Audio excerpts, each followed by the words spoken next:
Before heading to Lowe's to get what I needed for this project, I was lucky enough to run across YouTuber Whiskey and Wits video that not only showed me how to make these planters, but provided a list of the lumber that I would need as well as the cuts, which I will also include in the description for you. For the cedar fence posts, I measured and cut 6 at 18 inches and 6 at 17 inches. And like I said earlier, this was my first time using a miter saw, and I actually had to look up on YouTube how to unlock the dang thing. But shortly after, my husband came home and he gave me a quick tutorial on how to use it, and I was surprised at how easy it's actually to use. So I just want to let you know, don't let power tools intimidate you. If whatever you want to create requires you to use a certain tool or do something that kind of scares you, just go for it.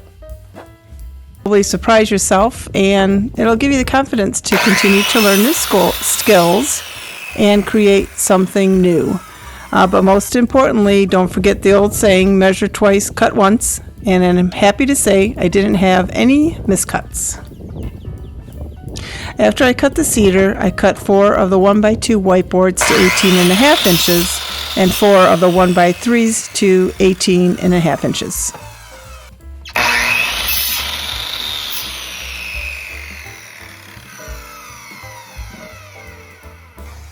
I then sand down the cedar posts, as this is really rough wood and I wanted to be able to easily stain it.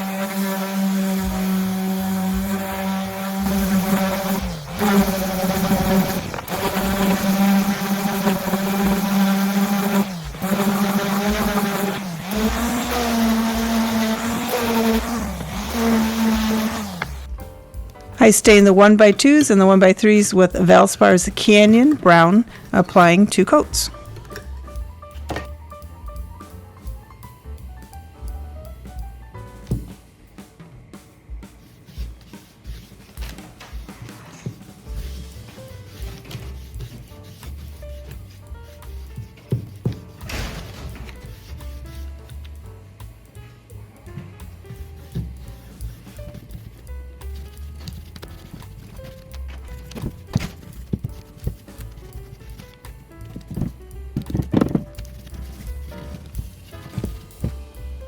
I originally tried staining the cedar post with Valspar's Cedar Natural Tone, but I didn't like how it came out.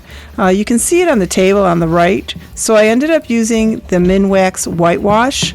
So make sure to test your stains or paint colors out on small pieces before staining the actual wood that you're using for your project. It will save you time and you won't have to recut some pieces like I did. With the whitewash, I did have to use a polyurethane to protect the wood, and it did slightly color the cedar boards yellow, but I think it turned out fine. I didn't have to use the polyurethane on the pieces I stained with the Valspar stain, like the corner pieces, because this is meant for outdoors and it already had the weatherproof protection on it.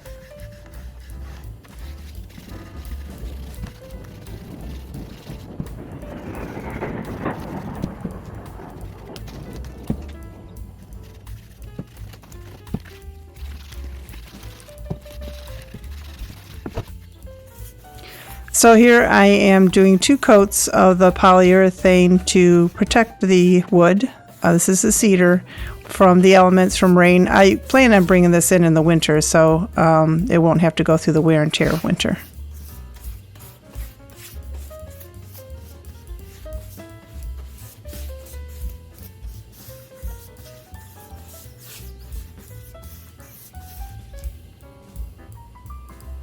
I glued one side of a 1x2 and set a 1x3 on top, then used the nail glue to secure it. The other 1x2 is for support when nailing these together, which was a great tip from Whiskey and Wit.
Once I had all four posts done, or in my case 8, as I'm making 2 planters, I started with the 18-inch cedar planks and nailed them to the posts.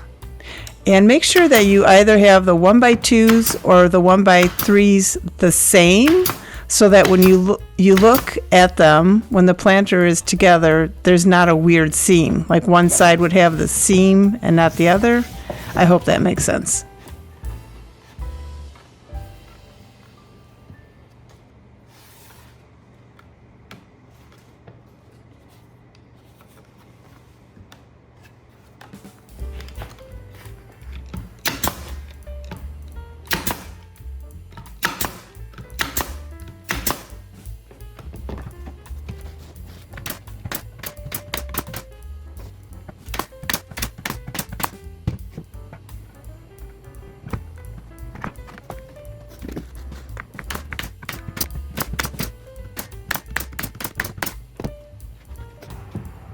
Then you take another 2 posts and using the nail gun secure with 3 more 18-inch cedar posts. And then you set these 2 across from each other, and then you secure the 17-inch boards on the opposite sides.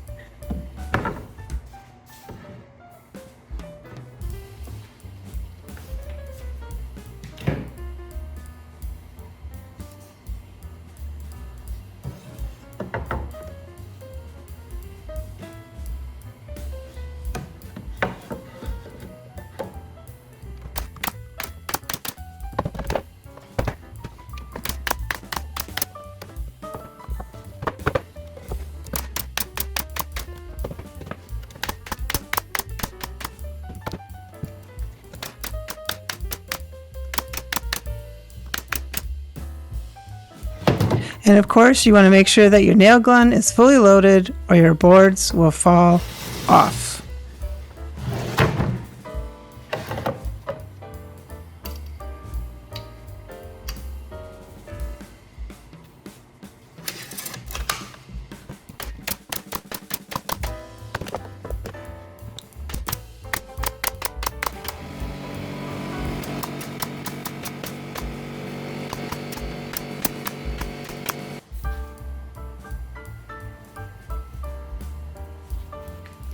Now, something that I did different than what Whiskey and Wit did was I didn't want to have to fill the whole planter with dirt, so I created this shelf about 9 inches from the top with some leftover lumber, and I nailed it in.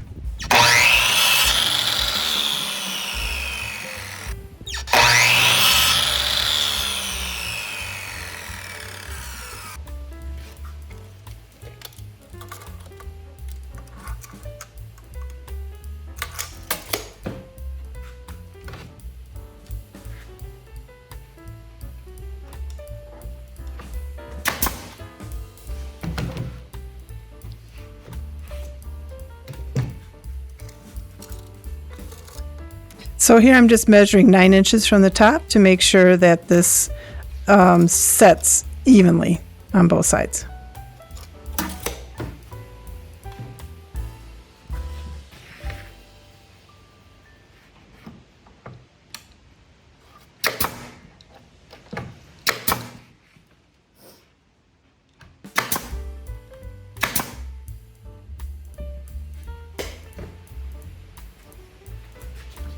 So I do this on 2 sides, so the ones that are opposite sides of each other.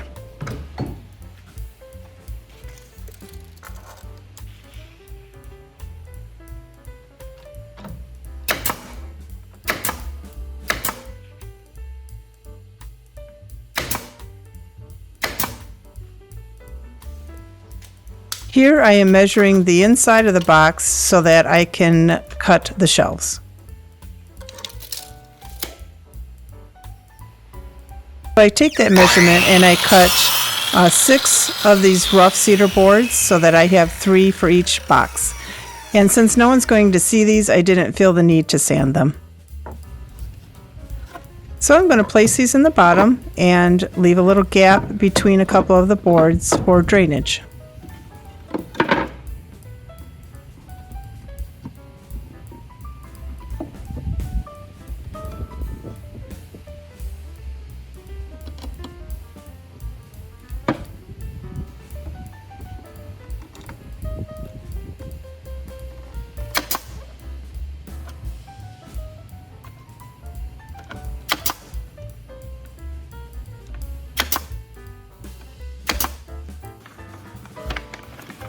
Since I'm hoping to keep these for a couple of years, I decided to line the inside with black plastic to protect the wood.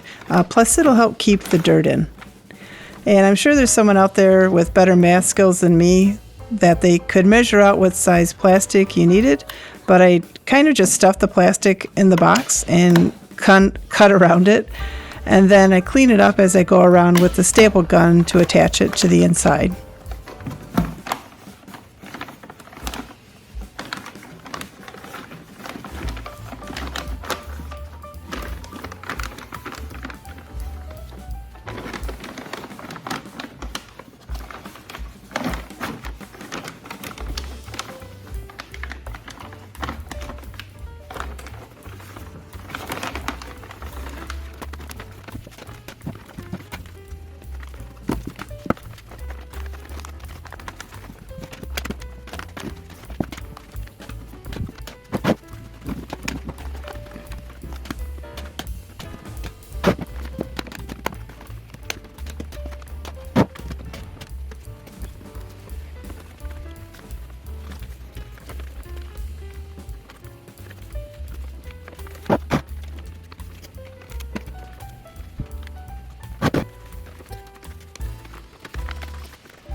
And I made sure to poke a few holes through the plastic on the bottom so that the water can drain out.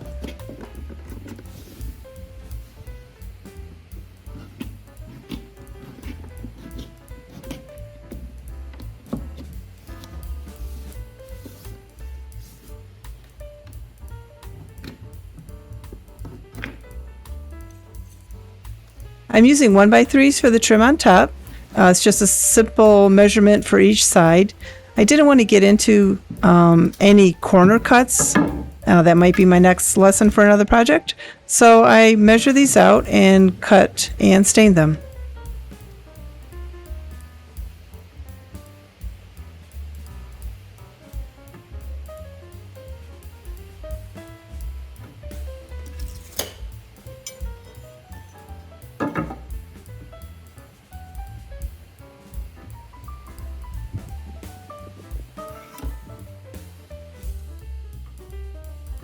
The longer pieces, I use the nail gun and secure it in the corners, but the cross pieces I need to nail to the top of the cedar board.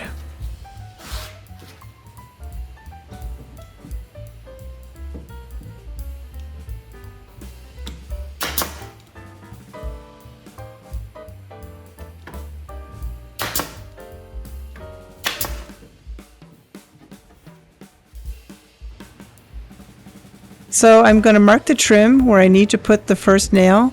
Then I use the triangle ruler to keep me on track so that I stay in the center of the trim piece, as I don't want the nail to miss and pop out on either side of the planter. So here I am just marking where I need to pop my nails through.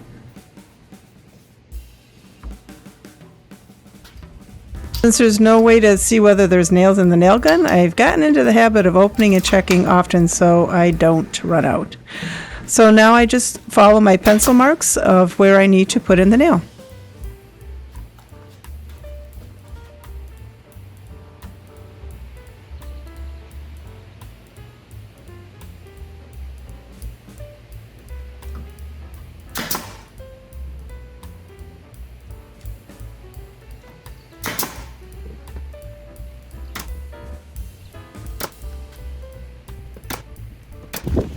So now comes the final and fun part. I fill the planter with dirt, and I also did put some compost in this mix, but I didn't show that on the camera.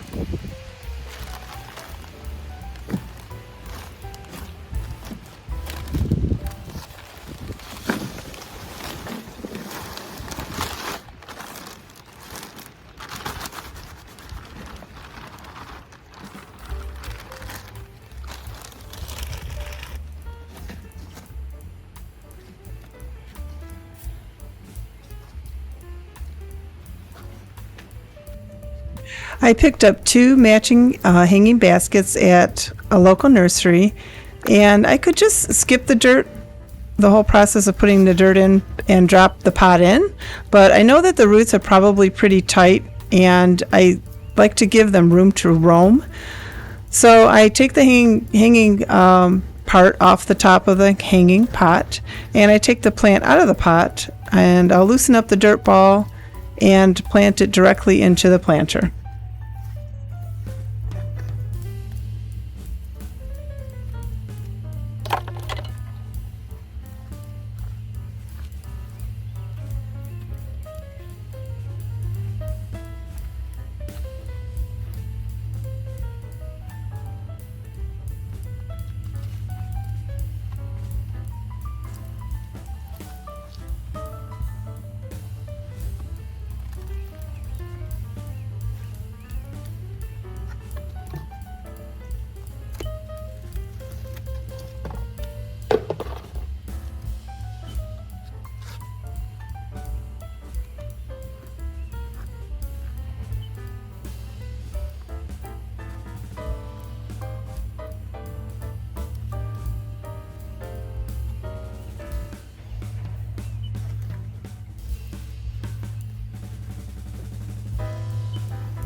I'm also going to add this vine so that it can trail down along with the flowers as it grows.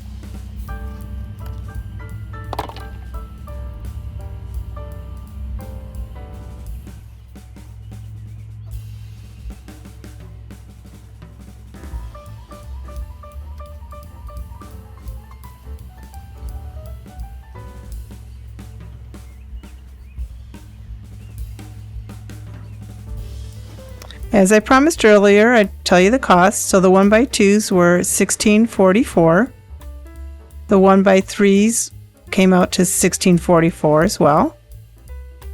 The cedar pickets came out to $21.80, and I did buy 10. I had a few more extra. And the stain was $5.48, which I didn't use all of it.